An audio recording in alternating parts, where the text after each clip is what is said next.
Good morning students. BA प्रथम वर्ष प्रथम पेपर भौतिक भूगोल के अंतर्गत आज हम पवन यानी विंड्स के बारे में पढ़ेंगे। सबसे पहले हम बात करते हैं कि पवनें क्या होती हैं। एक स्थान से एक निश्चित दिशा को चलती हुई वायु को पवन कहते हैं। वायुदाब के क्षैतिज वितरण में अंतर और वायु के घनत्व में अंतर होने पर ये चलती हैं। फिंच और टिबार्था ने इनको स्पष्ट करते हुए कहा है कि पवन प्रकृति का वह प्रयत्न है जिसके द्वारा वायुदाब की असमानता दूर होती है। अर्थात कहने का तात्पर्य यह है कि वायुदाब के आधार पर जो पवनें होती हैं वो एक निश्चित दिशा को चलती हैं। नॉर्मली अगर हम बात करें तो जो पवनें होती हैं वो उच्च वायुदाब से निम्न वायुदाब की ओर चलती हैं। ये इनके चलने का प्रभाव होता है, तो इसीलिए हर स्थान पर जो वायुदाब होता है वो भिन्न भिन्न होता है।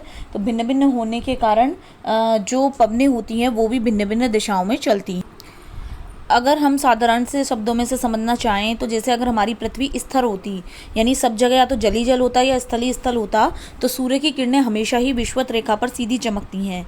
तो ऐसी अवस्था में विषुवत रेखा से ध्रुवों की ओर तापमान बराबर घटता जाता और विषुवत रेखा पर न्यून दाब तथा ध्रुवों पर हमेशा उच्च दाब बना रहता। लेकिन असमान वितरण है हमारी पृथ्वी पर, यानी कहीं पर जल है कहीं पर स्थल है, जिसके कारण जो वायुदाब होता है वो घटता और बढ़ता जाता है। जैसे मैंने आपको इससे पहले के लेक्चर में बताया था कि अलग अलग वायुदाब की पेटियां हैं जहां पर उच्च और निम्न तापमान जो है वो विकसित होते हैं। तो पृथ्वी की जो घूर्णन गति है उसके कारण अपकेंद्रीय बल की उत्पत्ति होती है। ये जो अपकेंद्रीय बल होता है ये पवनों की दिशाओं को बदल देता है।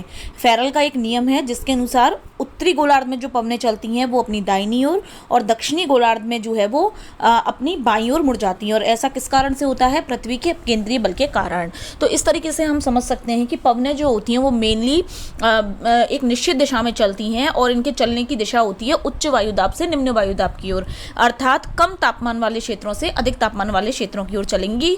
क्योंकि मैंने आपको बताया था कि जहाँ कम तापमान होगा वहाँ पे वायुदाब उच्च होगा और जहाँ पर तापमान अधिक होगा वहाँ वायुदाब निम्न होगा। अब हम बात करते हैं पवनों के प्रकार के बारे में कि पवनें कितने प्रकार की होती हैं। तो सामान्य रूप से जो है वो पवनों को 3 भागों में बांटा गया है। पहले आती हैं स्थायी या सनातनी पवनें, दूसरी आती है मौसमी या सामयिक पवनें और तीसरी आती हैं स्थानीय पवनें। अगर हम स्थायी और सनातनी पवनों की बात करते हैं तो इनको फिर 3 मुख्य भागों में बांटा गया है। इसमें 3 तरह की विंड आती हैं, एक तो व्यापारिक पवनें, पछुआ पवनें और ध्रुवीय पवनें। जो मौसमी या सामयिक पवनें होती हैं इनमें मानसूनी पवनें आती हैं, जल समीर, स्थल समीर, घाटी समीर और पर्वत समीर। फिर तीसरे नंबर पर आती हैं स्थानीय पवनें जिसमें गर्म पवनें और ठंडी पवनों को शामिल किया जाता है। तो सबसे पहले हम आज पढ़ेंगे स्थायी पवनों के बारे में जिन्हें हम ग्रहीय या सनातनी पवनें भी कहते हैं। तो ये वो पवनें होती हैं जो पूरे वर्ष एक ही क्रम में एक ही निश्चित दिशा में चलती हैं। यद्यपि इनका जो है वो मौसमी स्थानांतरण होता रहता है, इसीलिए इनको स्थायी या सनातनी हवाएं कहते हैं। इसमें जो सबसे पहली पवनें आती हैं वो आती हैं व्यापारिक पवनें। व्यापारिक पवनें कौन सी होती हैं? जैसा कि मैंने आपको इससे पहले के लेक्चर्स में भी बहुत अच्छी तरीके से जो है वो वायुदाब की पेटियों के बारे में बताया था। तो उसमें जो उपोष्ण उच्च वायुदाब की पेटी है जिसे हमने अक्षांश भी कहा था, उससे विषुवत रेखीय निम्न वायुदाब की पेटी यानी डोलड्रम की ओर जो पवनें चलती हैं उन्हें हम व्यापारिक पवनें कहते हैं। अगर हम फेरल के नियम की बात करें तो उत्तरी गोलार्ध में जो है वो इनकी दिशा उत्तर पूर्व से दक्षिण पश्चिम और दक्षिण गोलार्ध में दक्षिण पूर्व से उत्तर पश्चिम दिशा में होती है। प्राचीन समय में ये जो पवनें हैं ये पाल युक्त नौका यानी जो नावें होती हैं जिनमें पाल बंधी हुई रहती है उनके चलने में बहुत ही ज़्यादा सहायक होती थी, इसलिए इन्हें व्यापारिक पवनें कहते हैं क्योंकि ज़्यादातर इन नावों का प्रयोग जो है वो व्यापार के उद्देश्य से किया जाता था। तो जो व्यापारिक पवनें हैं उन्हें अश्व अक्षांश के नाम से भी जाना जाता है। तो मेनली ये जो पवनें हैं वो उच्च वायुदाब की पेटी यानी उपोष्ण उच्च वायुदाब की पेटी से विषुवत रेखीय न्यून वायुदाब की पेटी के मध्य चलती हैं। दूसरी आती हैं पछुआ पवनें। पछुआ पवनें जो हैं वो उपोष्ण उच्च वायुदाब से उपध्रुवीय निम्न वायुदाब यानी 30 से 35 डिग्री अक्षांशों से लेकर 60 से 65 डिग्री अक्षांशों के मध्य दोनों गोलार्धों में चलती है। पछुआ पवनों की दिशा उत्तरी गोलार्ध में दक्षिण पश्चिम से उत्तर पूर्व तथा दक्षिणी गोलार्ध में उत्तर पश्चिम से दक्षिण पूर्व की ओर होती है। ये पवनें जो होती हैं ये बहुत ही तेज़ गति से चलती हैं, इसीलिए इन्हें अलग अलग अक्षांशों में अलग अलग नामों से जाना जाता है। जैसे उत्तरी गोलार्ध में तो स्थलीय क्षेत्र है, इसलिए वहाँ पर तो जो इनका चलने की गति है वो इतनी तीव्र नहीं होती, लेकिन दक्षिणी गोलार्ध में जल होने के कारण इनके चलने की गति जो होती है वो चेंज होती जाती है। जैसे कि अगर हम बात करें दक्षिणी गोलार्ध में, तो जब ये 40 से 50 डिग्री अक्षांशों के मध्य चलती हैं तो इसे हम गरजती चालीसा कहते हैं। जब ये पवनें 50 डिग्री अक्षांश के पास भयंकर चलती हैं तो इसे पचासा कहते हैं, भयंकर पचासा, और 60 डिग्री के पास चलती है तो इसे चीखती साठा के नाम से जाना जाता है। तीसरी जो पवन आती है वो आती है ध्रुवीय पवन। ध्रुवीय पवन जो होती है वो ध्रुवीय उच्च वायुदाब के केंद्रों से ध्रुवों की ओर प्रवाहित होती है। दक्षिणी गोलार्ध में दक्षिण पूर्व और उत्तरी गोलार्ध में इनकी दिशा उत्तर पूर्व होती है। ध्रुवीय पवनें जो होती हैं वो शीतल और शुष्क होती हैं, यानी ठंडी होती हैं और उनमें जो है वो नमी कम होती है। ध्रुवों पर अत्यधिक शीत के कारण उच्च वायुदाब साल भर बना रहता है।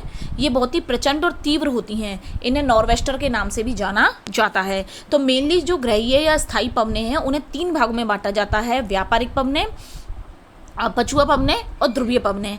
इसके अलावा भी कुछ और जो है वो पवनें इसके अंतर्गत आती हैं, जैसे कि एक है वेस्टर्लीज। वेस्टर्लीज क्या होती हैं? ये ट्रेंड विरोधी या प्रचलित वेस्टर्ली के रूप में इनको जाना जाता है। 30 से 60 डिग्री अक्षांशों के मध्य में ये चलती हैं, जो घोड़े के अक्षांशों में उच्च दबाव वाले क्षेत्र से ध्रुवों की ओर बहती हैं। ये प्रचलित हवाएं हैं जो पश्चिम से पूर्व की ओर बहती हैं। पश्चिमी गोलार्ध दक्षिणी गोलार्ध में मजबूत होती हैं, जहाँ मध्य अक्षांश में कम भूमि होती है, जिससे इनका जो प्रभाव पैटर्न होता है वो बढ़ जाता है। इसीलिए अपने मजबूत स्वभाव के कारण इन्हें रोअरिंग 40 के नाम से भी जाना जाता है। सेकंड, इसमें जो एक और हवा चलती है वो है अश्व अक्षांश। अश्व अक्षांश या उपोष्ण कटिबंधीय जो ऊंचाई है वहाँ पे उपोष्ण कटिबंधीय अक्षांश है, जो कि महासागर के उत्तर और दक्षिण दोनों में 30 से 35 डिग्री के बीच में पाया जाता है। ये एक ऐसा क्षेत्र है जिसमें थोड़ी सी वर्षा होती है और चर पवनें चलती हैं।